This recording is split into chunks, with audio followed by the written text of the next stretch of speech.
Alright, I'm going to show you how to use one of these blade locks I picked up from Lowe's. These things are awesome.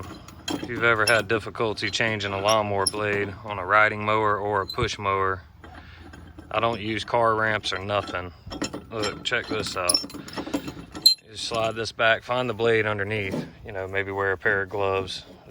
My blade's like literally in line with my 2 fingers right here. You're gonna clip, you're gonna take it in at an angle. My deck's raised all the way up. That box is in between it now. And then you're just gonna tighten this ring down. Check this out. I'm doing it one-handed, but get it? All right. Look, that blade can only move with what's left in between it. Now you can take your socket and get right to it.